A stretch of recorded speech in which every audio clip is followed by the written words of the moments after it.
आज हम आप लोगों को इक्वल एंगल्स के बारे में बताते हैं। इक्वल एंगल किसको कहते हैं? देखिए, इसका परिभाषा पहले मैं लिख देता हूँ, इसको आप देख लीजिए। टू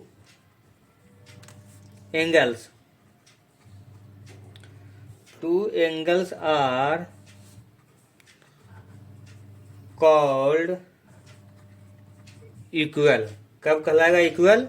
इक्वल को और क्या बोल सकते हैं? इसको और बोल सकते हैं congruent.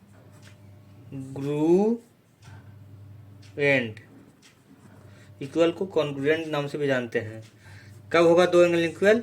If they have the same magnitude.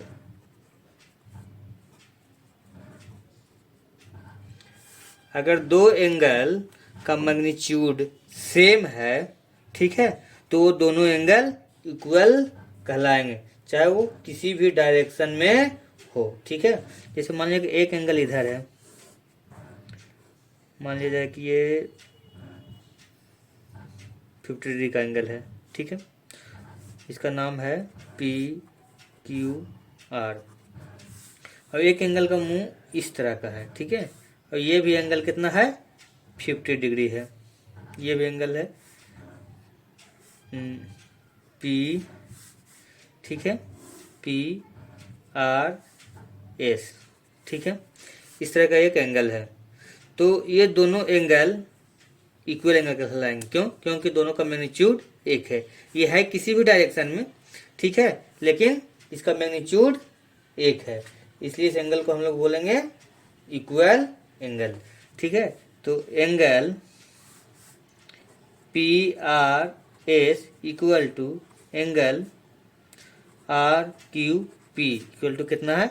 50 degree. तो ये दोनों एंगल इक्वल है। ठीक है, और देखिए एक लाइन है, इस एंगल पे मान लिया जाए कि एंगल P है, यहाँ O है, यहाँ पर Q गया या R गया।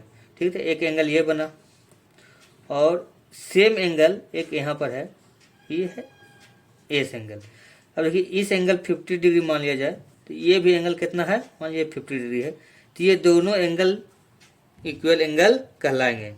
ठीक है, इस तरह से ये हमें एंगल इक्वल एंगल की परिभाषा है। तो इक्वल एंगल कैसे, चाहे कहाँ भी हो, जिधर भी हो, ये इक्वल एंगल कहलाते हैं। ठीक है, अब देखिए एंगल को हम ऐसे भी दे सकते हैं कि मान लिया जाए कि एक छोटा सा एंगल हमने बनाया।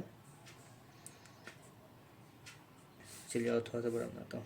एक लाइन ये है और एक लाइन ये है, ये एंगल बना 45 डिग्री का। ठीक है, 0AB। अगर ये एंगल सेम चीज इधर इतना छोटा हो जाए, ठीक है, यो, तो इससे ना कि बड़ा और छोटा एंगल है, ये दोनों एंगल इक्वल ही हैं। ठीक है, बस देखने में छोटा है लेकिन है इक्वल। इसका मैग्नीट्यूड और इसका मैग्नीट्यूड दोनों का अगर सेम होगा, वो देखने में चाहे बड़ा हो या छोटा हो, लेकिन वो इक्वल एंगल ही कहलाएंगे। ठीक है, अगर हम बहुत बड़ा बनाएंगे, इतना बड़ा भी एंगल हम अगर हम बना देते हैं, और ये भी 45 डिग्री है, ठीक है, तो ये भी इक्वल एंगल ही कहलाएगा। ठीक है, तो इक्वल हम कैसे हैं? दो एंगल किसी तरह मैग्नीट्यूड उसका अगर सेम है, तो हम उसको इक्वल एंगल कहते हैं। ठीक है, थैंक यू।